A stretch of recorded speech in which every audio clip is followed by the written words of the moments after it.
It turns out content is not just for marketers anymore. On today's episode, I'm going to show you how I have used content in the past to help my sales efforts, how I continue to use content in my sales efforts today, and how you should be too.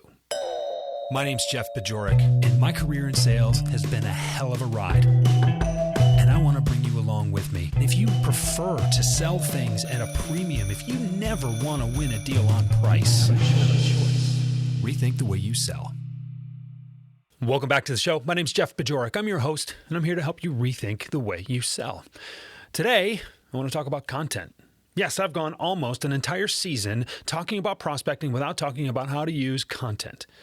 No, it's not just for marketers.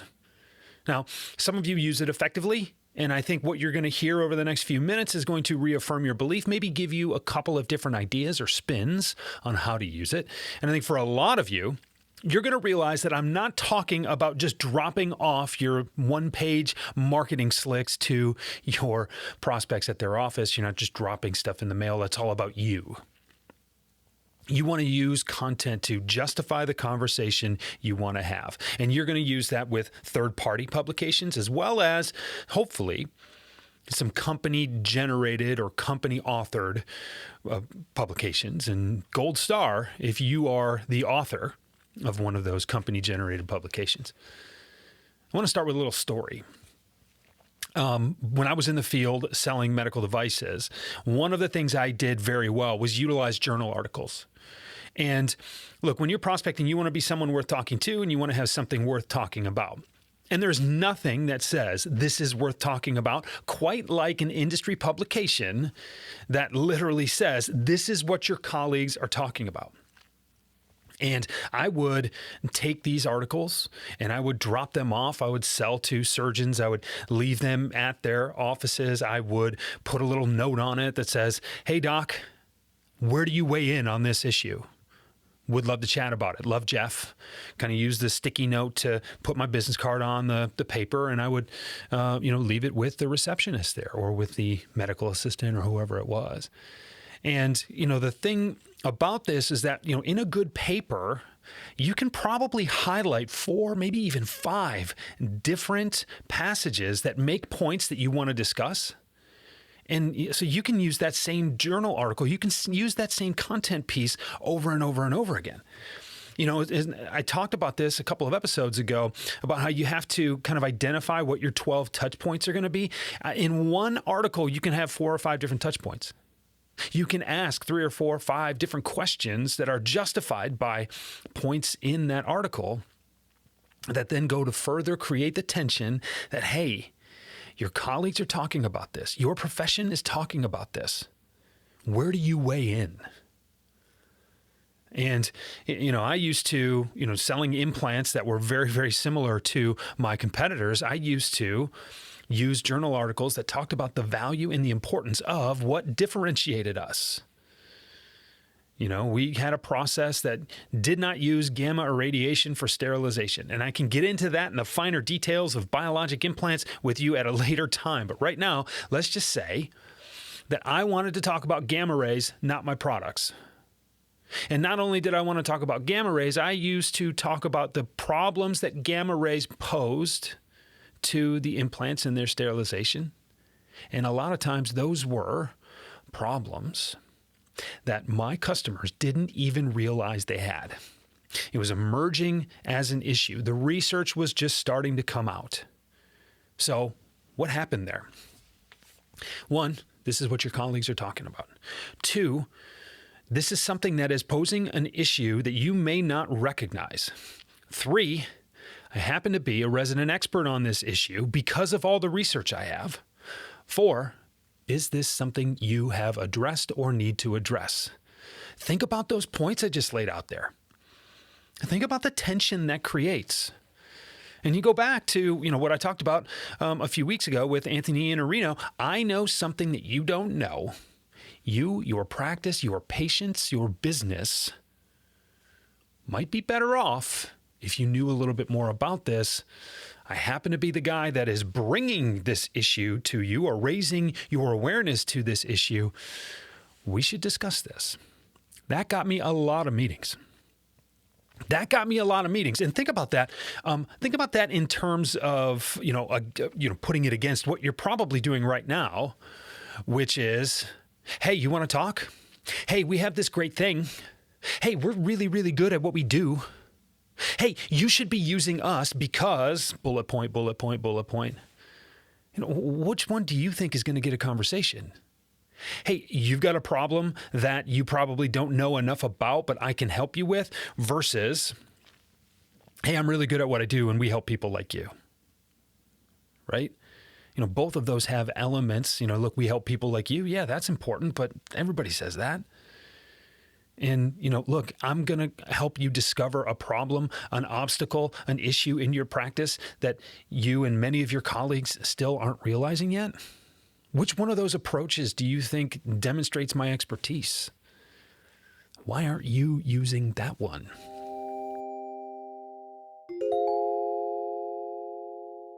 Look, you know how to prospect. I know you know how to prospect, but something still gets in your way. As a matter of fact, I've identified 8 reasons that you and your team are not creating more sales opportunities. I put them together as a white paper to serve as a companion of this season of the Rethink the Way You Sell podcast. Go to jeffbajorek.com/8 reasons to download your copy and the self-assessment that is included in that white paper so you know where you can make maximal impact right away to improve your prospecting results. Now back to the show.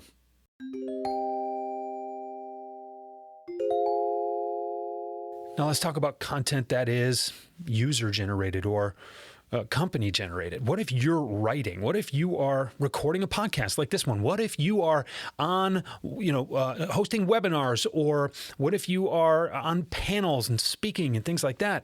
You can use that as a platform for your expertise. Demonstrating expertise is really, really important.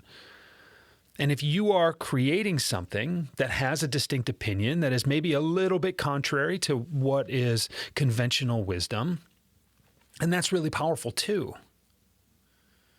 But I want you to see the two different types of content that I'm talking about. One is, the first one I mentioned is, this is worth talking about. The second one I'm mentioning is, I am someone worth talking to. Right? So you're creating awareness around the issue that needs to be discussed. And the second way is, I am an expert. I know something. I have an opinion on this. So not all content is the same. Not all content is certainly equal. And they do have different points and different approaches to the issue that you want to talk about. There is benefit to both. And I just want you to understand how to utilize them. And what's really nice is that they are leave behinds, right? It's either a physical article, maybe it's an email with a PDF attached, maybe it's a link to a video file on your YouTube channel, maybe it is, whatever it is, it should be something that is readily accessible, easy to scan, right? I don't anticipate that your prospects are going to read this stuff cover to cover by any means, but they should at least be able to take the main points away from it.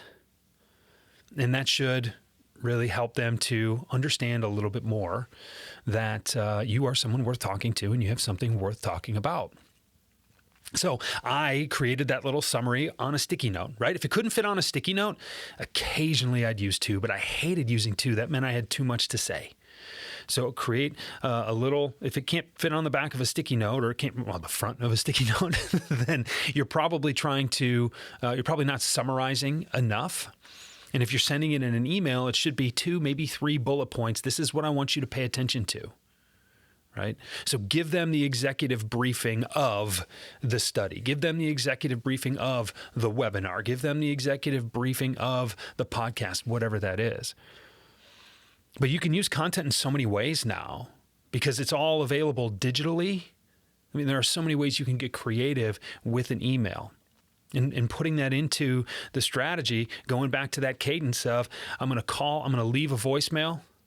I'm going to leave in the voicemail that I'm sending an email right now. Take a look at that. I've given you an overview, a couple of points of something that is an issue in your industry right now that I think you should be addressing if you're not already. And I'm happy to share my expertise with you. And then the email goes out. It's very, very clear. There's a PDF. You've got your bullet points right in the body of the email. Make it as easy as possible for them to digest the main ideas of the content you're presenting to them. Don't just leave the book on the table and expect that they're going to read it in any certain period of time, any reasonable period of time. But use that to generate some interest. Right? Again, this is often third-party justification that what you want to talk about is worth talking about. And also, then, if you can use some of your own company's created stuff or even some that you've generated yourself, now you are proving yourself as someone worth talking to. It shocks me how many people are not doing this. It shocks me how many people who think that leave-behinds are their business card, or, again, a trifold brochure that they're leaving at the office of their prospects. Nobody cares about that stuff. Again, you got to dig in at what is bothering them. And in this case, this is the benefit of proactive professional prospecting. You get to change the eye level. You get to dictate the terms in which they're thinking about these kinds of things. That gives you an advantage, particularly in a down economy where people are not just running to you with their wallets out anymore. They're trying to think about how many problems they have and what they're trying to solve, and how the people are spending less money and deals are taking longer, et cetera, et cetera. You need to be more proactive about how you create these kinds of conversations, and using this kind of content is really, really valuable. So I hope these 10 minutes or so have been worth it for you. If you like this show, please share it with somebody. And if you want to, go ahead, leave us a review. Us, Doug and me, a review. Doug is a major, part of this show from behind the glass, creating the music and all the other things to really make this a little bit more dynamic for you. So leave us a review if you like it, but more importantly, tell someone about this. Maybe share it in a team meeting and, see what your team thinks about this stuff. It's a great discussion point, over the next, over the course of 30 or 45 minutes to discuss how you can use this in your outbound sales efforts. I'll be back in a couple of days. Going to get into the actual framework of a script or your talk tracks during outbound prospecting motion. And I'm really excited to really break down my approach for you, with you. And I'll talk to you then.